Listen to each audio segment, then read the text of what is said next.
최근 저는 영화를 사랑하는 마음을 담은 작품들을 여러 감상했습니다.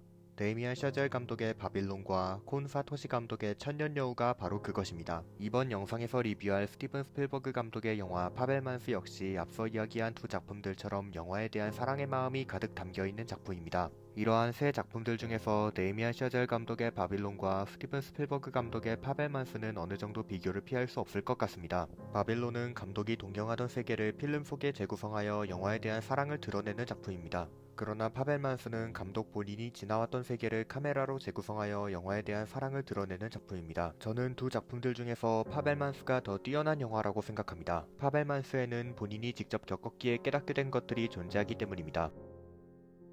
영화 파벨만스에 대해 이야기하기 위해서는 가족과 영화라는 두 존재를 사랑이라는 마음을 통해 하나로 엮어낸 후 어째서 두 존재 중 영화가 사랑하는 존재로 선택되는지에 대하여 생각하여야 할 필요가 있습니다. 이는 작품 속에서도 주인공 세미의 친척 할아버지가 세미를 향해 일가라는 장면을 통해 공인되어 있는 것이기도 합니다. 파벨만스의 초반부를 보고 있으면 파벨만가는 화목한 가정인 것처럼 느껴집니다. 그러나 이야기가 진행될수록 그 화목함은 서서히 갈라지기 시작합니다. 시간이 지나갈수록 파벨만가는 그 구성원인 세미 파벨만에게 상처만을 줄 뿐입니다.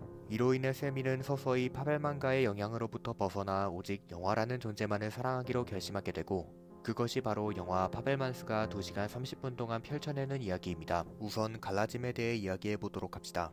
파벨만가가 갈라지고 끝내 세미 파벨만이 영화만을 사랑하기로 결심하게 되는 이유는 그가 아버지로부터 이해받지 못했기 때문인과 동시에 어머니를 너무 깊이 이해해버렸기 때문입니다. 아버지는 분명 세미에게 영화적 재능이 존재한다는 사실을 알고 있습니다. 하지만 그는 결정적인 순간에 아들의 재능을 취미의 영역으로 한정시켜버리고 끝내 상처 입히고 맙니다. 이로 인해 세미와 아버지는 앞날을 두고 여러 번 충돌합니다. 그럼에도 아버지는 아들의 재능을 알고 있기 때문에 아내를 위로하기 위해 아들에게 캠핑 영화의 편집을 부탁하는 모습을 보이기도 합니다. 하지만 이 편집은 세미를 다시 한번 상처 입힙니다. 세미는 캠핑 영화를 편집하며 필름 속에 담긴 가족들의 모습에 행복해합니다. 하지만 필름은 카메라가 담은 화면을 오롯이 보존하는 물건으로 그를 상처 입힐 모습마저 담아버리고 말았습니다. 필름 속에는 어머니가 친한 아저씨와 불륜을 저지르는 모습이 담겨 있었습니다. 이에 세미는 큰 충격을 받지만 그럼에도 영화 속에 그 충격을 담아내지 않습니다. 그저 아버지의 의뢰에 맞추어 모친을 잃은 어머니의 슬픔을 이해하고 모든 순간이 행복했던 것처럼 편집합니다. 그리하여 세미는 어머니로부터 나를 완벽히 이해하고 있다는 호평을 듣지만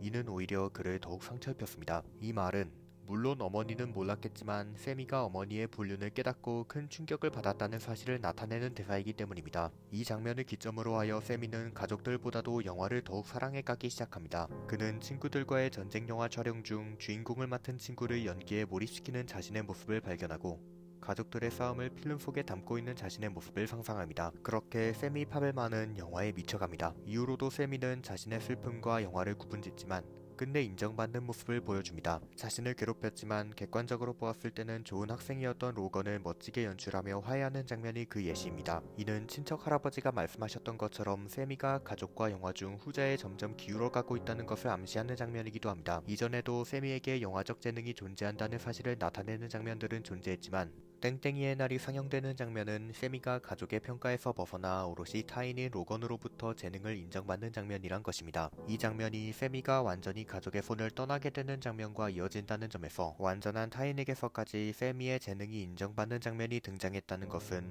물론 감동적인 장면일 수도 있겠지만 가족과 결부시켜보면 꽤 쓸쓸한 장면인 것 같습니다. 앞서 저는 세미의 꿈에 있어 어머니는 그를 인정해 주었지만 아버지는 그렇지 않았다고 이야기했습니다. 이는 작품의 최후반부에서 다시 한번 다루어집니다. 어머니는 예술가였습니다. 그렇기에 이혼이라는 새로운 길에 앞서 마지막으로 세미를 격려하고 응원해줍니다. 그러나 아버지는 세미가 대학에 입학한 이후에도 그를 이해해주지 못했습니다. 하지만 새로운 행복으로 살아가고 있는 아내의 모습에 오열하기 시작하며 생각은 달라집니다. 아들에게는 영화만이 행복이란 사실을 드디어 인정해줍니다. 그렇게 세미 파벨만은 가족의 갈라짐에도 불구하고 자신의 행복을 향해 나아갑니다. 이 영화의 제목은 파벨만스입니다. 이는 한국어로 파벨만가로 번역할 수 있습니다. 이 제목을 떠올려 주시기 바랍니다.